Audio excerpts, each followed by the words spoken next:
Neros develops a low-cost interceptor drone.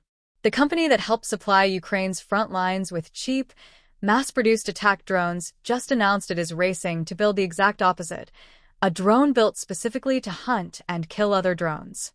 Neros Technologies posted a video on July 10th showing early testing of what the company calls Bandit, a counter-unmanned aircraft system, or CUAS, interceptor drone. Follow along as we rapidly develop and launch Bandit, our CUAS interceptor drone, Neros said in the post, adding that fuller updates would be posted to the company's YouTube channel. Understanding why Neros is moving into counter-drone technology now requires understanding what the company has already built its reputation on.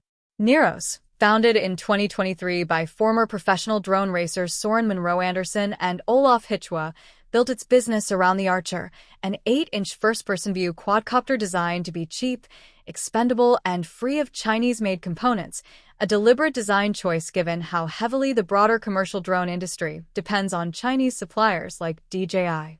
The Archer can carry a 4.5 pounds 2 kilograms payload out to a range exceeding 12 miles 19 kilometers, and Neros has scaled production dramatically since the company's early days building drones in a garage, with reporting from The Economist indicating output reached roughly 2,000 units per day by December 2025.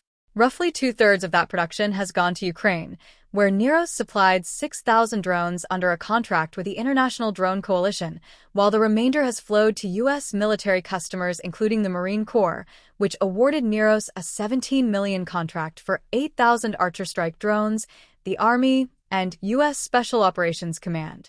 Bandit represents a meaningful pivot for a company that has spent its short history almost entirely focused on one-way attack drones rather than defensive interception, though the shift is not without precedent inside Neros' existing partnerships.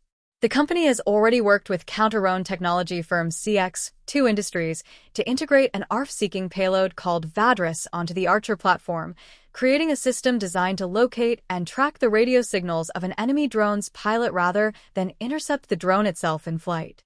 Bandit appears to represent a more direct interception approach instead, aiming to physically stop hostile drones in the air rather than simply locating the operator flying them, a capability gap that has become increasingly urgent as adversary drone attacks have grown more frequent and more difficult to counter using traditional air defense systems built for faster, larger aircraft. The broader U.S. military counter-drone market Neros is entering has already attracted substantial competition and investment. The Marine Corps awarded Anduril $200 million in 2024 to integrate its Anvil drone interceptor into the Mighty's Mark II counter-UAS system, followed by a separate $642 million base defense contract in March 2025 that also included Anvil systems. While the Army has requested $111 million in its fiscal year 2026 budget to procure 6,000 Coyote Block II interceptors and 700 Block III variants, alongside hundreds of associated launchers and radar systems. That level of sustained Pentagon investment reflects a strategic reality that has become increasingly stark since Russia's invasion of Ukraine and, more recently, drone attacks on shipping in the Strait of Hormuz. Expensive, traditional air defense systems like Patriot batteries, which fire interceptors costing millions of dollars apiece, are economically unsustainable against swarms of drones that can cost as little as a few $1,000s each, forcing the Pentagon to develop cheaper, purpose-built interceptors that can match the cost curve of the threats they are meant to defeat. Neros enters that competition with an advantage few rivals can claim, namely a manufacturing base and cost structure already proven at scale through its Archer production line. Whether Bandit can translate that same low-cost, high-volume manufacturing approach into an effective interceptor remains an open question the company has not yet answered publicly, since building a drone that reliably finds, tracks, and destroys another fast-moving drone in flight presents a fundamentally different engineering challenge than building a one-way attack drone flown deliberately into a stationary or slow-moving target by a human operator.